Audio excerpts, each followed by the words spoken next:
Hello, আজকে আরেকটা requested product just দেখো।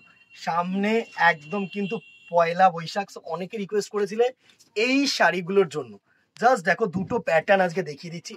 ফার্স্ট একটা হোয়াইটের মধ্যে দেখাবো, একদম সুন্দর অসাধারণ একটা আঁচল পোর্শন। জাস্ট দেখো, জাস্ট দেখো, একদম তাসার মেটেরিয়ালের মধ্যে থাকবে। জেনারেলি এইসব ডিজাইন না একটু পিওর সিল্কের মধ্যে কিন্তু দেখেছো। অ্যান্ড বডিটা কিন্তু এরকম সিম্পল একটা হোয়াইটিশ, অ্যান্ড পাড়ে কিন্তু এরকম সুন্দর লিটের ডিজাইন থাকছে, ঠিক আছে, একদম অসাধারণ। অ্যান্ড এর বিপি পোর্শনটা একটু দেখিয়ে দেবো।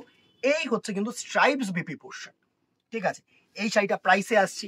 নেক্সট শাড়িটা দেখে নাও, একদম সমতুল্যভাবে হোয়াইটের সাথে টেক্কা দিয়ে কিন্তু ব্ল্যাক থাকছে, একটা অসাধারণ একটা শাড়ি। জাস্ট দেখো, জাস্ট দেখো, এই হচ্ছে তোমাদের আঁচল পোর্শনটা। এই হচ্ছে তোমাদের আঁচল পোর্শনটা, একদম অসাধারণ। এক্সট্রিমলি সরি, একটু দেরি হচ্ছে। একদম এই হচ্ছে তোমাদের আঁচল পোর্শনটা, জাস্ট দেখো, ঠিক আছে। অ্যান্ড এই হচ্ছে তোমাদের বডি পোর্শনটা, সুন্দর। আঁচলটা দেখিয়ে দিই, এই হচ্ছে তোমাদের আঁচল পোর্শন, সুন্দর একটা সলিড কালারের আঁচল, ঠিক আছে। প্রাইস রেঞ্জ এই দুটোর যেটা থাকছে সেটা হচ্ছে তোমাদের আপ টু 13th এপ্রিল 625 টাকা, একদম পিওর সিল্ক রেপ্লিকা, ঠিক আছে। সো ভালো লাগলে স্ক্রিনশট নাও অ্যান্ড হোয়াটসঅ্যাপ করো।